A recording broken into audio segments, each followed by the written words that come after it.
Good evening, guys. I'm here again with you today. Today I'm here with a new presentation. It's regarding hydrogeology. So it's again my CO2 presentation. The topic is porosities of igneous and metamorphic rocks. So let's begin. In the background you can see the image. This is columnar basalt. So first of all, some basics. What is porosity? Simply, porosity is holes in earth material, or you can say rocks. So in the left you can see the picture. There is space between the particles. Then the water can travel between them if those spaces are connected. We can express it numerically also, the porosity. So if we take the hole or space, the void between the particles, and divide it by the total volume of the rock, which means it is with the volume of void and the rock material, then we get the porosity as a ratio, and if we multiply it by 100 we get it as percentage. So these are some image showing some common rocks and other materials with their porosities. So we are interested with volcanic and plutonic igneous rocks and metamorphic rocks. So the primary porosity of these doesn't exceed 2 or 3%, but if they are fractured and weathered, the porosity can go as high as 60%, which we will see further. So first we begin with volcanic rocks and their porosity. So volcanic rocks, like we know chemical composition wise, we have equivalents in volcanic, plutonic and hyperbasalt. So volcanic rocks cool on surface, so they will have they have entirely different formation environment. So they will have different properties and different porosities. Broadly, we can say, or just from hydrogeology perspective, we can say types of volcanic rocks are lava flows. Simple example are basalt flows. Then we have ash and cinder, the pyroclastic material. It can be loose or unconsolidated.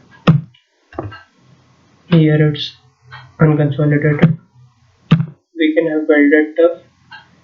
Tuff is simply ash which was deposited and it was hot enough that it got accreted or basically got welded together. So in all the cases you can see there are some porosity, not much in this. Here you have many. So again, something about volcanic rocks and their porosity. First, remains of lava tubes and tunnels. Here is an image. You can see it's a whole cave which was a lava tunnel through which the lava have traveled when it was erupted. So after the cooling and everything, that lava is preserved and later it can be used by water, like water travels through it later. So it is a type of porosity. And then we have vesicular texture. When the gases escape, they leave these spaces behind, and such rocks we very well know. These are vesicular textures. Common example is vesicular basalt. Here the vesicles are more, so you can call such rock is called scoria.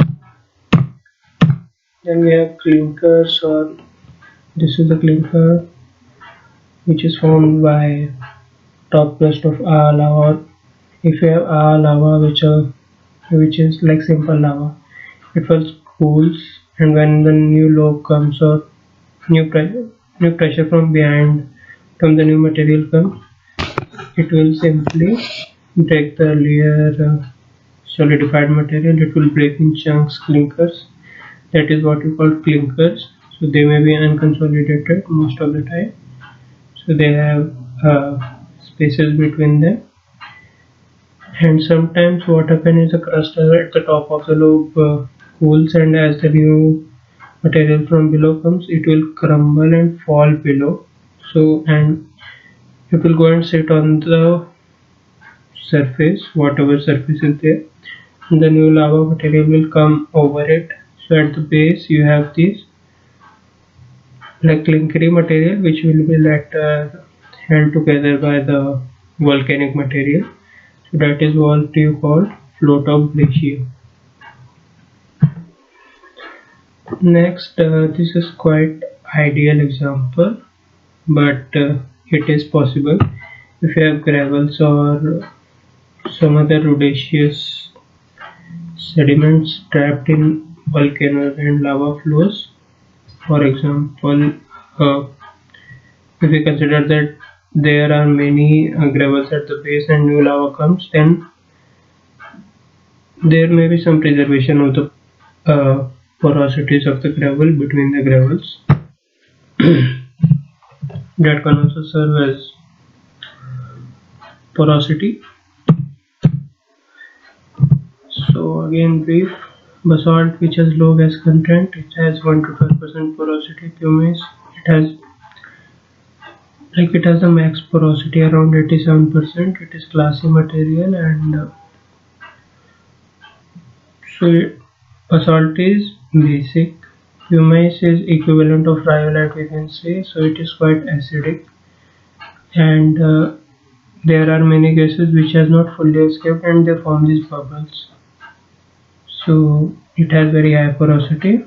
Permeability may be low or not. Permeability depends on how well your pores are connected or holes are connected. You can have pyroclastic deposits which are formed by volcanic material thrown into air, which can be molten and they can have enough porosity, the turf I showed you. Then volcanic ash can have as much as 50% porosity.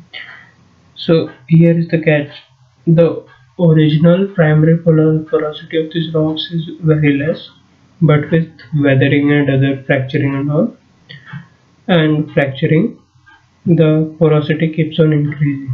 So with weathering, the porosity of volcanic rocks can go to as high as 60%. Here uh, you can see it's a highly weathered volcanic rock, most probably basalt. You can see spheroidal weathering and other patterns in this. So it can have as much as 60% porosity.